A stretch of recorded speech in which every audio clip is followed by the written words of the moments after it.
Hi guys! Welcome back to my vlog. Ang pag-usapan natin ngayon ay kung paano i-check yung ovulation natin kung nag-ovulate tayo.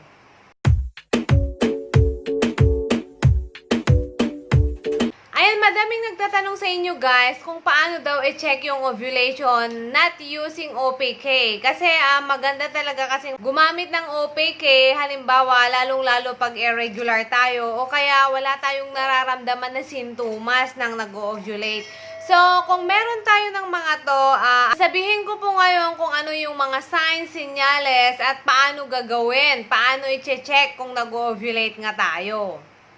Tandaan guys, ang ovulation talaga natin, ang period na pwede tayong magbuntis. Hindi tayo pwedeng magbuntis ng kahit kailan sa cycle natin. No, sa ovulation period talaga natin pwede tayong magbuntis. At ito, tandaan guys, 24 hours lang talaga. So, mahirap talagang timingan, di ba? Kasi 24 hours lang yan.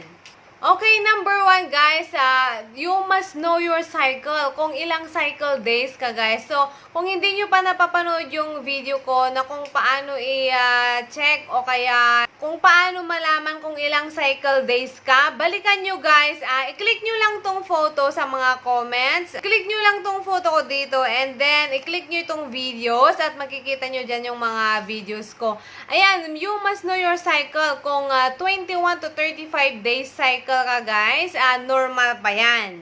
And then next, don't depends on apps. Kasi madaming nagtatanong din guys na may flow up daw sila. Kung ano-anong apps, kung kailan yung ovulation, kung kailan magme-mens, kung kailan pwedeng mabuntis. Don't depend on your apps guys. Kasi lalong-lalo pag irregular, mahihilo lang kayo. So, better talaga watch your signs and symptoms. Okay, next, obvious na obvious talaga to guys. I-watch natin yung cervical mucus natin, yung mga discharge natin. Kapag nag-ovulate tayo guys, egg white siya na stretchy, ganito yung style. Kung meron tayong discharge na ganito, nag-ovulate tayo and tatimingan natin sa period na ito.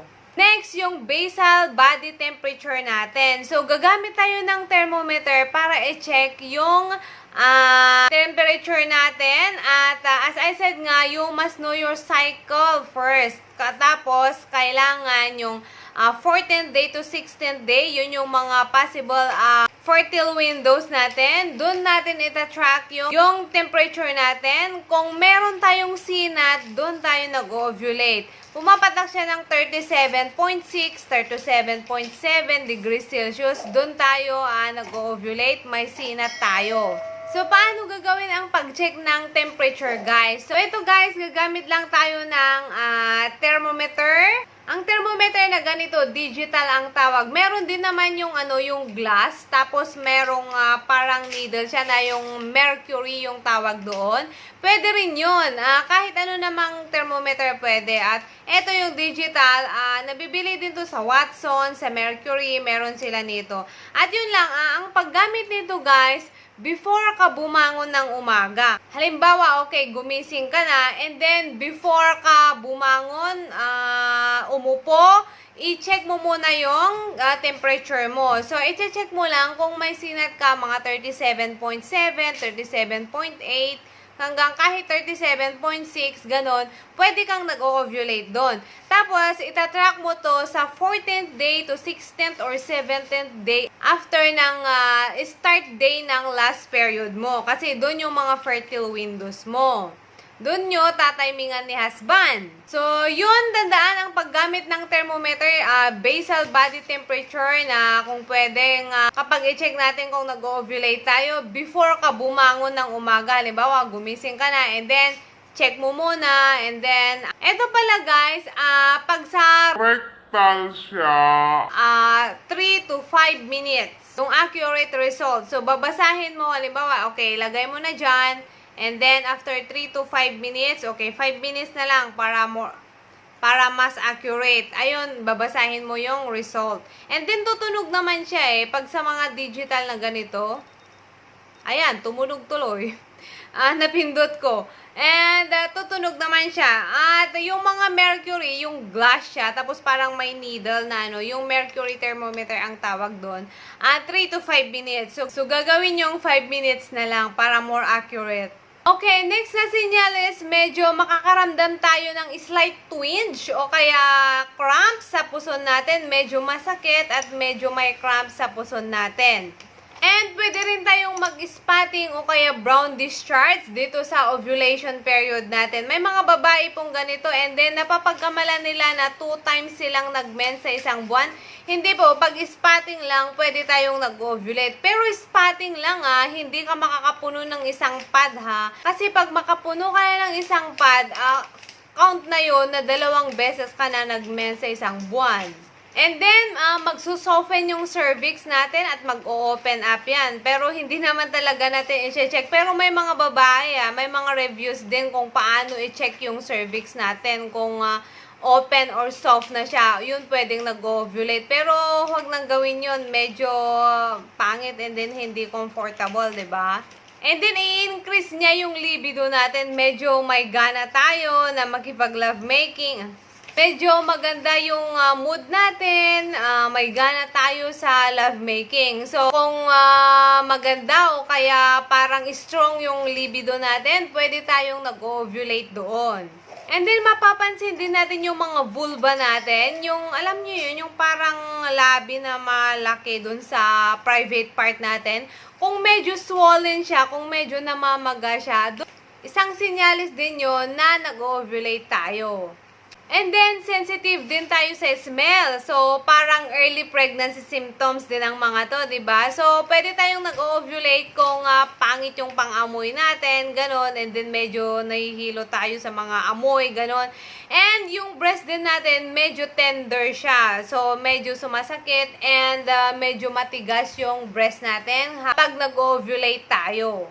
And then, of course, the best, gumamit talaga ng OPK, yung Ovulation Predictor Kit. Lalong-lalo pag irregular, guys, dapat nyo talagang i-track yan using OPK. Kasi mahirap timingan pag irregular ka. Halimbawa, hindi ka nag-mens ng isang buwan. And then, next month, pwede kang mag-mens. Pero, yung before pa kasi pupunta yung egg dun sa matres natin, yun yung ovulation natin. So, 24 hours lang yun mag-release yung ovary natin ng egg. And then, doon natin tatimingan. And then, halimbawa, next month, hindi mo alam, mag-ovulate ka pala. And, yun, itatrack mo talaga using OPK. Yun talaga ang pinaka-best.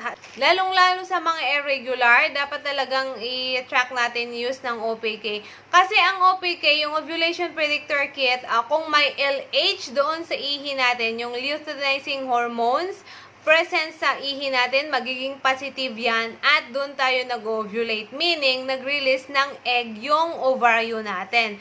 So, yun lang guys. At dapat talaga matimingan natin tong ovulation period kasi dito talaga tayo pwedeng mabuntis eh. Pero may mga babae din na nagme-mens pero hindi nag-ovulate. So, meaning yung mga eggs nila premature, hindi siya matured. So, hindi siya hindi matured at hindi siya content ng full levels ng mga hormones para mag-ovulate ka. Kasi yun yung egg natin yung content ng mga hormones eh, na yun din yung mga natetest natin sa ihi, sa OPK, yung sa LH, yung luteinizing hormones. Kaya yun yung magpapakita na nag-ovulate tayo. So, halimbawa, nagme-mens ka, pero yung mga nare-release na egg ng ovaryo natin ay premature, so hindi mature, kaya hindi nag-ovulate. So, kahit mag-meet pa yung sperm at yung egg sa fallopian tube, kung premature yung mga egg, hindi rin ma-fertilize. Kasi hindi nga mature. So, dapat talaga merong matured egg na i-release yung ovary and then pag mag-meet sila ng similya dun sa fallopian tube, may magaganap na fertilization, doon mabubuong baby and then after that, magta-travel siya papunta ng matres, dun siya kakapit. So, pag, pag premature egg, pwedeng nagme-mens talaga tayo, hindi talaga ma-fertilize. Yung fertilization kasi guys, na sinasabi, yun yung pag-meet ng egg cell ng babae at yung sperm cell ng lalaki sa fallopian tube. And then yun mabubuo nga yung fertilization. Mabubuo siyang zygote and then magta-travel papunta ng matres.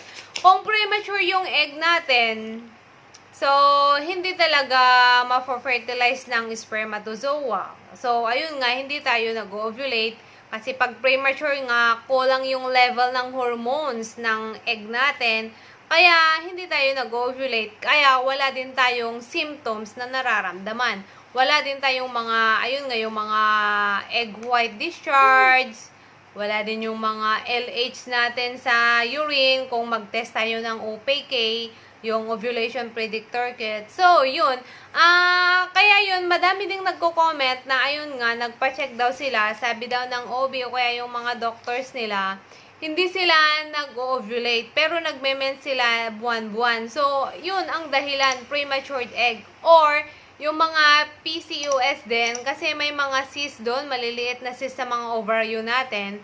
So, possible na iba-block niya or hindi mag-function ng maigi yung ovary natin para mag-produce ng magandang quality ng egg. So, yun guys. At sana gawin pa rin natin yung mga nasa videos ko. Balikan nyo lahat yung mga nasa videos ko guys. Do castor oil, fertility massage, and then yung yoga and meditation. Nakakatulong din yun guys. Kasi pag okay yung mind and soul natin, magiging okay din yung mga hormones natin. Of course, kasama rin yan yung mga fertility hormones na natin. And at least, matutulungan natin yung mga hormones na ngayon na magiging okay, magiging balance yung mga cycle natin. Kung irregular man tayo, yung period natin, at least matutulungan natin. So do our best. We will do our best and God will do the rest. So yun lang guys, and kung bago kayo sa channel na to guys, please subscribe and then visit my channel. You can just click yung photo guys and then click videos. Madami po akong videos na pwede nyong panoorin kung depende sa problema nyo guys. Kung may PCOS kayo, retroverted uterus, o kaya yung nagka-ectopic, meron na po lahat dyan guys. At kung wala pa, mag-request kayo at tingnan natin kung magagawa natin yan ng videos. And yun lang guys, and thank you so much for watching. Please subscribe, click the bell button para ma-update po kayo sa mga susunod na mga videos ko. Bye-bye and God bless!